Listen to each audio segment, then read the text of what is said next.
Welcome back to my YouTube channel, everybody. My guest today is Mr. Tomer Israeli, who's a former officer for the Shin Bet. And today with Tomer, we'll talk about the war in Israel with Hamas going on in these days. Thanks for your time, Tomer. Thanks for joining me. Thank you for having me. Thank you very much.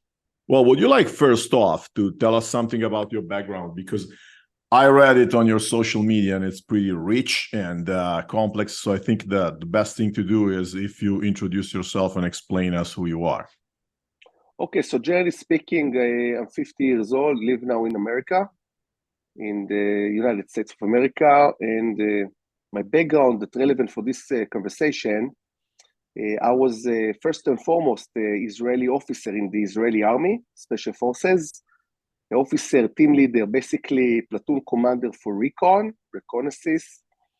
And in 2008, I joined the Shin Bet. Shin Bet, it's Israeli Secret Service, that equivalent in the, if I'm taking the United States model, it's basically equivalent to FBI and Secret Service together. My service in America was in the Israeli Embassy in Washington, basically team leader for special agents.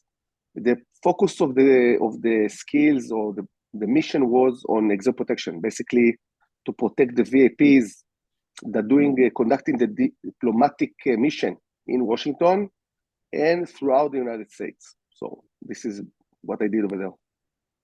Okay, thank you. I think that this is very interesting, and I think that it was unexpected that Shin Bet is actually a sort of a mixture between the FBI and the Secret Service, because I assume that most of the people think that actually it's just the equivalent of the FBI. So thanks for explaining me, and thanks for explaining this. Let's start from the basics. Can you explain us how we handled in this very complex situation? So can you explain us what are the origins of the state of Israel, the West Bank, and the Gaza Strip? Okay, so it's a very long story, so let's make it short. The conflict basically now we're facing is a long one. Basically, the motivation of the Palestinians to exterminate, destroy, eliminate Israel, the motivation to do for many, many years, and it's end up in a conflict because Israelis basically are here to stay. Israel is here to stay, and basically the Israeli state is very existence in the eyes of Palestinians is forbidden. So this is why we have a crisis now. It sounds like it's a fight or a conflict over territory, real estate, if you want, but the origin of the conflict is also related to religion, Muslims versus Judaism. And I want to add now, relatively in our times, modern times, also the basis of values, the very values of living according to what principles Judaism, Christian, modern, liberal, democratic way of life, compared to, if I'm taking the Hamas, ISIS. Hamas is basically the name of the organization, but we're now calling them the Hamas ISIS because they are actually doing crime against humanity like ISIS used to do, like decapitating heads of kids, burn people alive, rape women, and taking their organ out, and it's horrible stories. So Hamas ISIS basically, according to their own principles of organization, they see the Sharia law, they see the Islamic way of life forced upon whoever they can. So now it's Israel, but if you take the Hamas principle and philosophies to Europe, also forcing the European to their way of life, Sharia, this is basically a conflict between philosophies and way of life, not just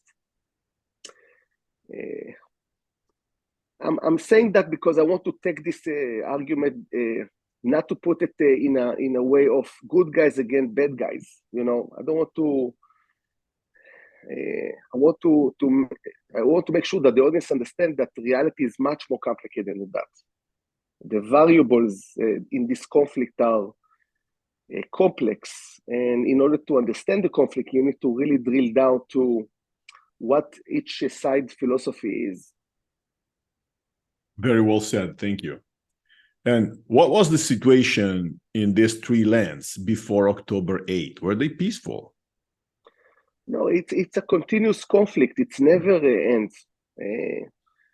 Israel, as I mentioned before, is representing of the side of liberal democracy with horizon for equality of life for everybody, including the people live in Israel that are not Jewish. Okay, in the state of Israel, we have parliament members that are Arabic Muslims. We have judges in the Supreme Court that are Arabic Muslims, meaning the Arabic Muslims inside the state of Israel are a citizen equal in any shape and form to Jewish people in the country, in a Jewish state. The Hamas in Gaza, which we probably need a map to show where it is exactly, it's basically in the south side of Israel, relatively short, 60 kilometer over 7 kilometer strip, that over there are now 2.2 million, about 2.2 million resident Palestinian Muslims that every now and then wants to create a conflict in order to not to be forgotten, not to be forgotten, because the situation is, just to give you a greater picture maybe on the strategy of the region, the Middle East as a region, there were the Abraham Accords that basically got to the table the UAE and Bahrain and also soon Saudi Arabia, basically creating a line of alliance between all of us, including Israel, Jordan, and Egypt against Iran. So Hamas and the Gaza Strip with their problems, objectively they have problems, were neglected, lost interest by the international community, what led them in the recent events to show force in order to get attention back. And this is now where we are, basically. We are in a conflict between philosophies, but in also a background of events, geopolitical events that forming the Middle East in a new way, like wasn't before. Then all of a sudden, Hamas takes this strike on October 8th. And as far as you know, how long have they been planning this? So it was October 7. I just want to correct you a bit. Yeah, you're right. October 7, 6:30 in the morning, Hamas launched an attack that surprised Israel. I said that loud and clear. I'm not trying to make it look pretty. About 3,000 militants attacked simultaneously and be able to cut on the electric, super expensive fence that we had on the border, be able to cut that fence in 100 locations. So over 60 kilometers, if you want to picture it in your mind, there were more than 100 cuts on the fence. They use explosive and other things to make it happen. And through the fence openings, they ran 3,000 militants on pickup motorcycles, and etc., and basically overwhelmed the battalion and a half, basically something like 450 soldiers were on the border, physically, effectively, okay? 3,000 overrun the 450 that were also spread on these six kilometers, and be able to get into the heart of the south side of Israel. In some cities were relatively deep behind the line, up to 10, 15 kilometers in. And while doing it, also being able to basically conquer several borders, villages and small cities, massacre 1,400 civilians, unarmed, and kidnapped above more than 200 civilians and soldiers that were there. This was the situation on 7th of October. It took the Israeli army 48 hours to bring the situation back to full, not full control, but almost full control. It took us 48 hours to fight it back. So this is more or less the beginning of the conflict.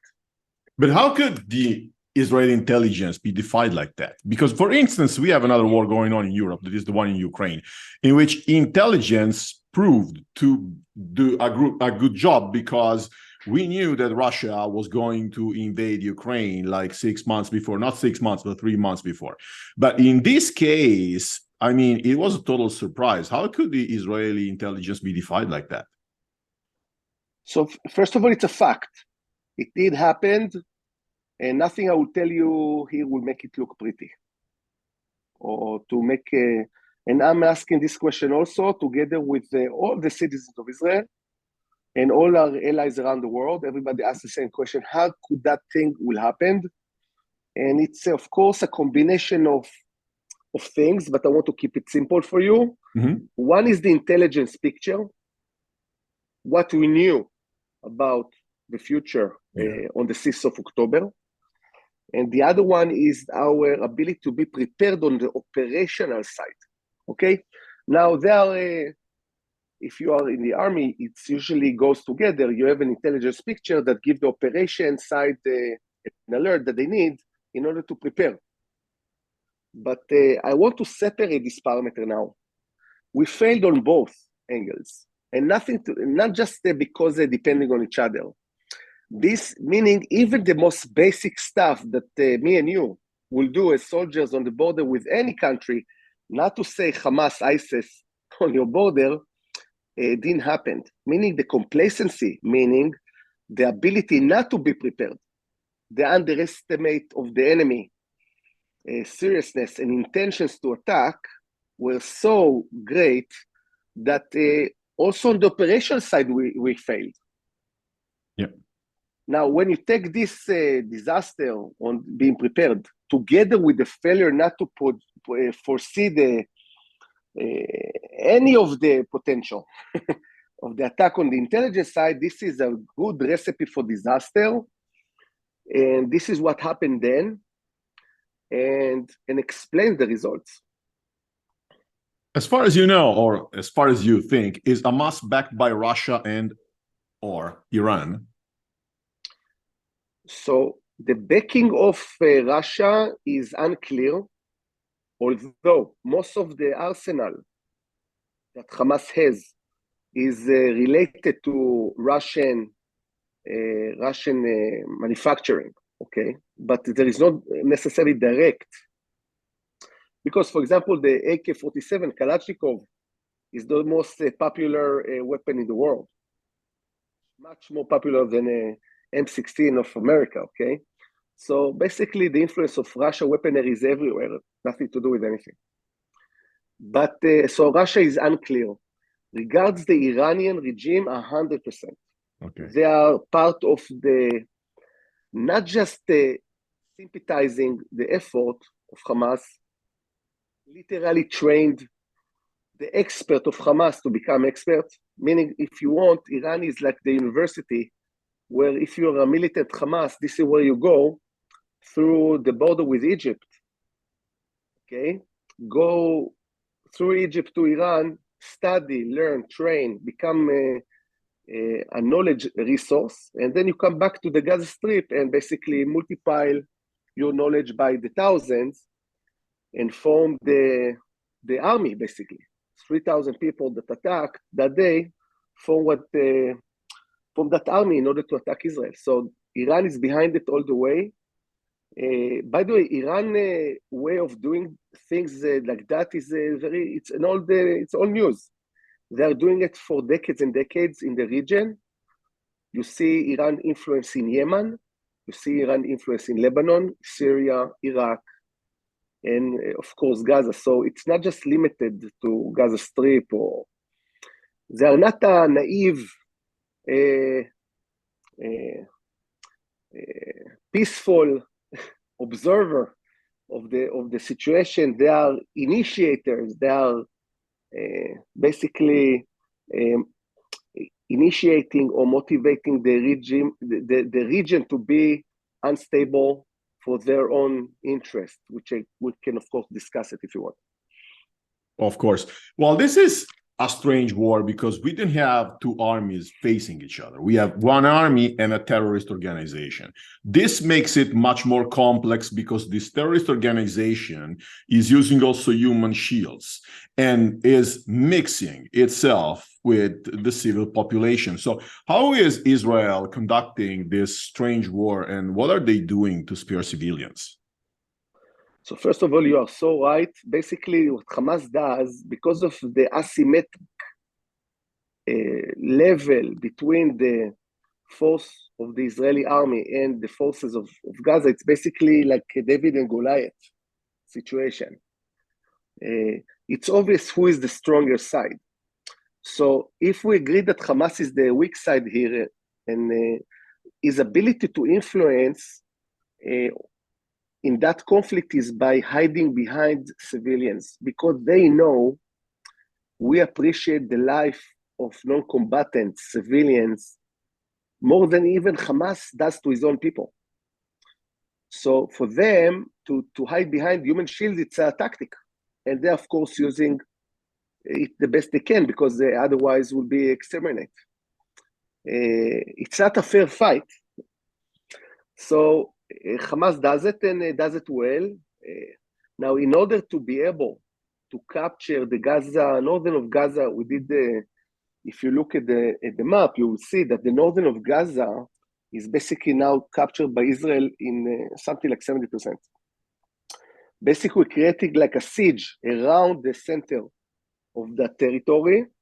Took us 2 weeks to do in one of the most condensed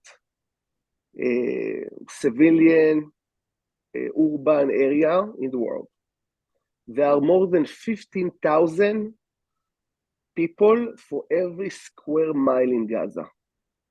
So ability to move forces like the IDF, Israeli army, through the territory required abilities and also not hit non-combatives as much as we can. Required us to move slow, carefully, and make sure 100% every time we do something that may create a collateral damage and hitting non-combatives, to make sure that there absolutely no other way to do it. And this is why it took us 2 weeks. Okay. Yeah. 2 weeks to 3 weeks, basically, with Shifa Hospital took us like just a week to take the people out from Shifa. But overall, took 2 weeks to create that siege around the northern Gaza. Well, I appreciate a lot the fact that you stated at the very beginning that this is not like good guys versus bad guys, but it's very complex, okay? So, of course, most of the civilians in the West Bank and in the Gaza Strip are not terrorists, but are like normal people, like I would say, like me or you. So those civilians in these two territories are victims of Hamas as well, aren't they? So I want to put it in a very clear way. And what I'm saying now, I want to be careful. I don't want to generalize. I want to, the place I'm coming from, I see case by case. I see people as people, first of all, and not the enemy. But according to election results, before the conflict, Hamas was, if there was an election in the Gaza Strip, 60% from the Gaza Strip resident, and by the way, also in the West Bank, will choose Hamas. Mm-hmm. So Hamas has the majority, although it's a terrorist organization, that using their own people as a human shield. And we need to understand that in order to appreciate the roots of the conflict is in the very existence of these two way of life, meaning the common peaceful civilian is basically 60% of them are militants in their philosophy. Now, I'm not saying they are holding now AK-47 and try to shoot point blank in the head of a kid, but as a result of this way of life, Hamas create an atmosphere that what it does is it makes sense for in their point of view, and they get the support of the civilian life that they are operate from. And this is very, very interesting and fascinating that you and I, as people that represent, okay, for the sake of the argument, the other way of life, okay, you cannot understand. Meaning it's beyond the rational thinking that we are holding. It's simply not, the Hamas philosophy doesn't communicate with our rationale. And Absolutely. This is interesting. And this is interesting. Yes, now to your question, yes, I do think that not everybody there is a militant, but not enough of them really object as opposition to Hamas. In ideology, of course, when you are Hamas, you are basically a dictator. It's not a democracy over there. And like dictators do, if you are object and you create an opposition to them, they will shoot you. Meaning they're not going to have a toleration to a resistance. Meaning it's very dangerous to be an opposition to Hamas nowadays in Gaza. Even if you hold Hamas accountable to his actions. So this is the situation currently. It's very problematic. By the way, just to put it in the picture in reality for the time we live in, 1 million people went back to south of Gaza where the conflict is not happening, but 200,000 stayed in the northern of Gaza. Although they had the ability to move south, they refused to do it. Meaning these 200,000 people, 200,000, it's a lot of people, stayed to give protection to Hamas. It's interesting. It is. Knowing that Israel will go over there and devastate they flatten the whole state, the whole urban, all the urban areas over there. Yeah. It is. It's very complex and it's very interesting, as you said. Do you think the West should do more in support of Israel or to do something to defuse the situation? First of all, I'm American and Israeli, of course. So as an Israeli, I'm so grateful for the backing, absolute backing that we receive from several countries such as the United States and others that supporting us with the understanding of the delicate situation and trust Israel. We are doing our best in order to do it and respect the law of war, meaning avoid collateral damage as much as we can, make sure that there is no other choice after giving all the options for the non-combatants to live. Only then, meaning we are very sensitive to human life. On the other side, America backing Israel up in so many ways on the diplomacy side, on the actual support with weapons that help us to do it more like surgical strikes that hitting very and create limited collateral damage. It's due to technology and smart bombs that we're using that's supplied by the United States of America, not just, but mostly. United States also helping us with fund. Mm-hmm. Many of the weapons that we are using are need to resupply and to have what we call a belly or a magazine for more. So the supply chain, the logistics supply chain is very important here. And we could not do that actually without the support of the United States, especially. But look, if in England or Britain and France and Germany and Spain, if we did not have the backing of some of these governments, we could not create and just the action that we do in the Gaza Strip. And currently we do have the backing, and this is why we will prevail. We need to be not just strong, we need to be smart and work together with our allies in order to complete the mission. Well, watching the news, we get a glimpse of the big things, but not of the small things. So one thing I don't understand is, how is life nowadays in the biggest Israeli cities, such as Tel Aviv, Haifa, or Jerusalem? Are people living a normal life or not? So fairly, yes. Fairly, the situation went to normality, not on all aspects. You need to understand that, for example, we recruited 300,000 from the soldiers that reserve, meaning they are basically civilians that they now been recruited back to the army in order to function as warriors in all the fronts, not just with Gaza, but also with Lebanon and the West Bank, and internally. So basically, we took 300,000 from the working class out of the jobs. So in many ways, we have a shortage in some of the industries that simply absent of the employees that used to do the job. So this is definitely influencing the economy and the livelihood of the population. But look, in a case like that, this is a price that we need to pay in order to survive.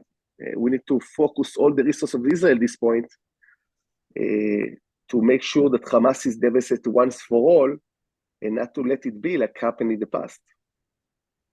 Well, let me ask you the most complex question of it all. What can be a long-term solution for this complex situation? Because the one I hear most is the two states solution. And I had a guest a few weeks ago told me that, in her opinion, this is not the solution because terrorists would still try to destroy the state of Israel. Therefore, it doesn't matter how many states you have. What do you think? I absolutely think that I don't know the answer. Okay.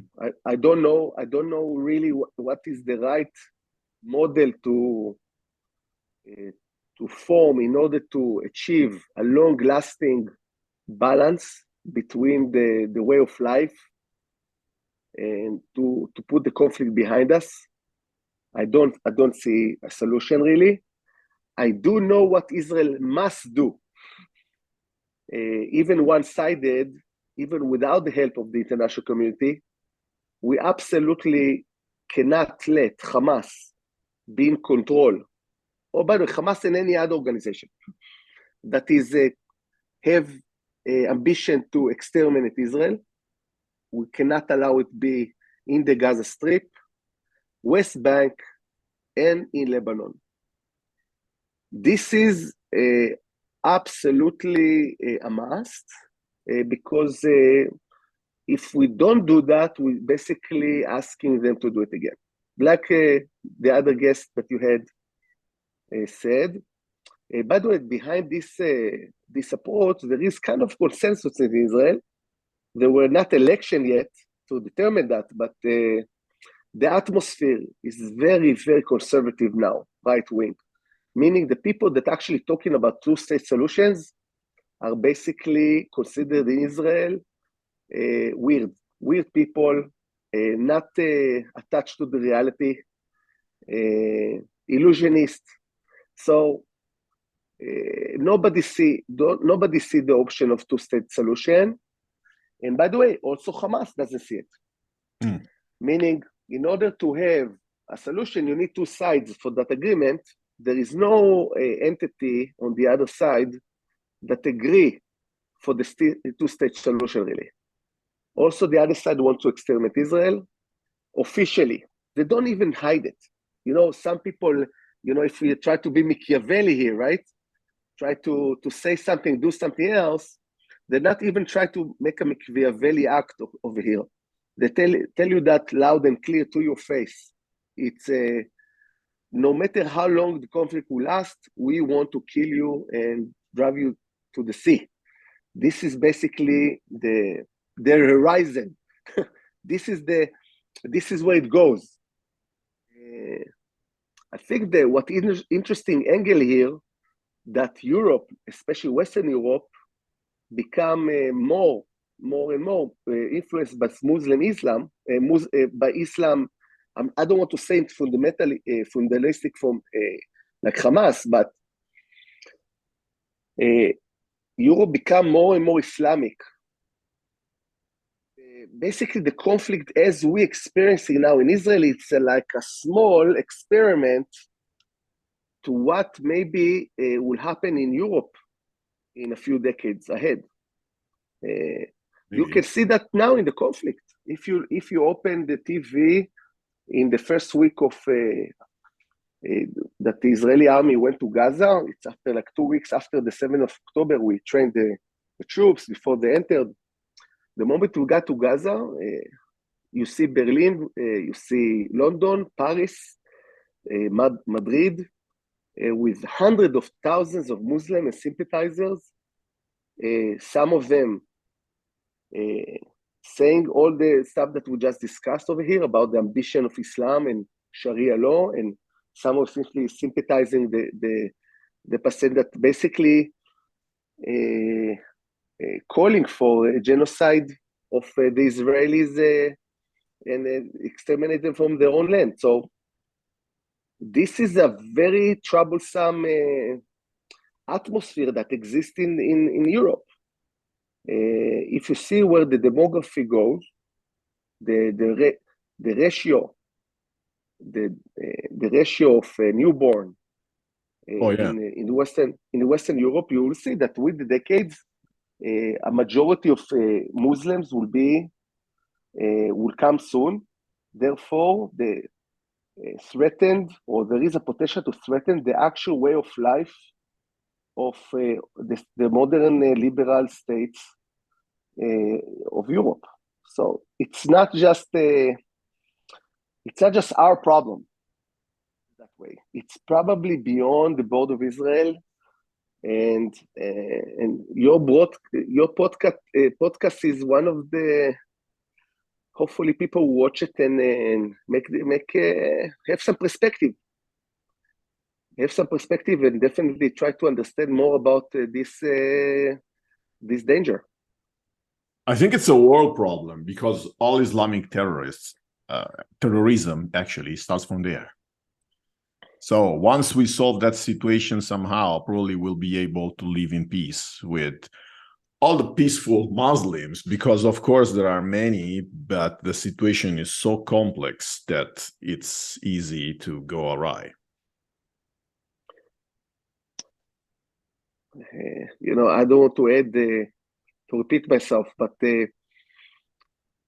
I want to believe that people are peaceful and want a normal, peaceful life and quality of life. This is the way I'm programmed, not necessarily the other side. No, of course. Yeah. But for instance, there are complex situations such as Iran, where you have a Muslim population trying to fight their Muslim regime. So, you always have a lot of a combination of different aspects. Yeah, but look, if you want to drill down to Iran, first of all, I'm not an expert with Iran. Meaning, no problem. I'm not in a situation that I can actually break apart all the different ethnical nations or nations that exist in that entity that we call Iran. But Iran is very complex. They have around 30 different ethnical groups that some of them are Muslims, some of them are not Muslims. And the actual regime is controlling these small tribes and nations by force, and they have their own problems, internal problems because of that.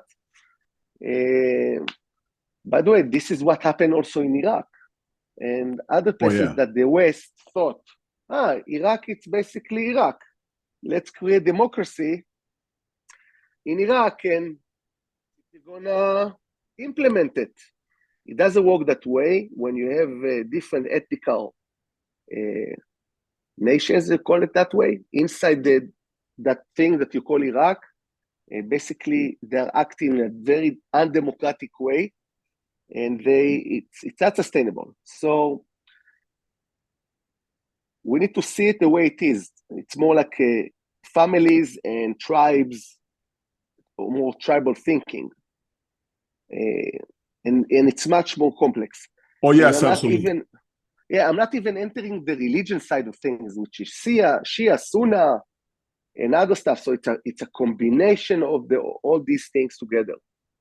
Yeah, for instance, even Afghanistan, we tend to think it's one nation, like the United States or Italy. Actually, it's a combination of thousands of tribes that don't even speak the same language. So, of course, they don't trust the government because it means nothing to them. Yeah, and in order to sell it as a politician, let's say you're George Bush or Obama, it doesn't matter what side you are on, in order to simplify it to the American people, to just the occupied Afghanistan, they say, Afghanistan is Taliban against us, okay, or opposition coalition, and it's much more problematic, and it doesn't last. It doesn't last because they will be happy to take your money if you're America and tell you, yeah, we like you, we love you, and actually don't do anything. In reality, because of their relationship inside the relationship between the tribes, okay, so it's not so clear-cut interest as we want to believe as outsiders from this to this world of if you want complex nations such as Iraq, Iran, or Afghanistan. Well, Tomer, many thanks for your time and for your very precious explanations, because it's hard these days to find somebody who actually knows what's going on and who's also willing to explain it. So many thanks. I think that the explanation you gave us are very precious and crystal clear. Thank you. I'm very happy to be here. Thank you for the opportunity to do that. And I will be very happy to point you in direction to dig more from the expert I'm learning from, because I do my due diligence digging and learning as well in the background. So, by the way, there are many initiatives now that we try to translate to English these experts to get to audience such as yourself that doesn't control necessarily Arabic or Hebrew, to get these experts' point of view directly. And if you want, after the conversation, I can point you to the link of that channel that I'm also learning from. Sure, feel free. I'll be very happy to do that. Yeah, same here. Thanks everybody else for watching this, and see you all next time. Bye-bye.